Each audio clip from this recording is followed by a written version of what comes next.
সাইদ কোন শহীদ নয়, ও একটা নেশাখোর, অরাজকতা সৃষ্টিকারী, সন্ত্রাসী।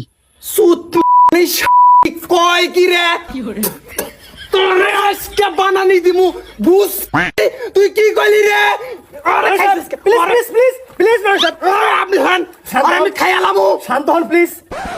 মান সম্মান কি শেষ করবেন? হ্যাঁ, সি সি সি সি। আপনি একজন পুরুষ হয়ে একটা মহিলার গায়ে হাত দিবেন, লজ্জা থাকা দরকার। সি সি সি সি। আপনি একটা মানুষ হলেন। এখন তো আমি নারী হয়ে আইছি, এখন তো মারা রমু নাকি?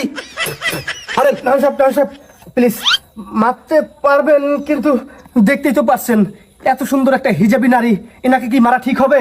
ও মারা ঠিক হবো না। আপনি কি অবস্থান? হ্যাঁ, মিয়া খলিফা তো হিজাব পরে, তাই বলে কিন্তু পবিত্র হয়ে গেছে গা, ওরা কিছু কন যাবো না? হ্যাঁ, আর হিজাবের নিচে কুরকান আছে। দেন দেন চেহারাটা দেখেন, একবারে হুবে হু মিয়া খলিফার মতন। মনে হয় যে দুই বোন মেলার মধ্যে হারাই গেছে গা, এক বোন ইউরোপে থাকছে আর একজন বাংলাদেশে পড়ছে।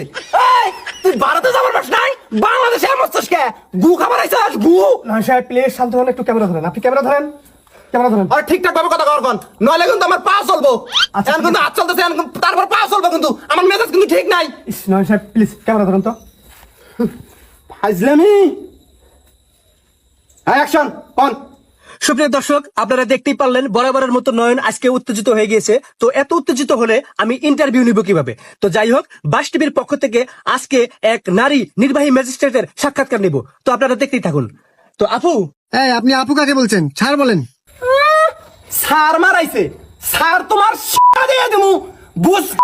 নয় সাহেব আপনি থামুন তো, আমাকে ইন্টারভিউ নিতে দেন। হবে তো পরে, বুঝতেছেন না আপনি? নেন। তো যাই হোক স্যার, আপনার নাম কি? 3 পয়সার ঠাপাচ্ছুম গার্মি। কি নাম বললেন? বুঝতে পারলাম না, আরেকবার বলুন। 3 পয়সার ঠাপাচ্ছুম গার্মি। ও আচ্ছা আচ্ছা আচ্ছা, বুঝতে পারলাম। এখন আমার প্রশ্ন হলো, আপনার বংশে কি মুক্তিযোদ্ধা আছে? অবভিয়াসলি আছে। উনি কে? আমার চাচাতো ভাইয়ের নানু মুক্তিযোদ্ধা। আপনি কোথায় লেখাপড়া করেছেন? বিশ্ববিদ্যালয়ে।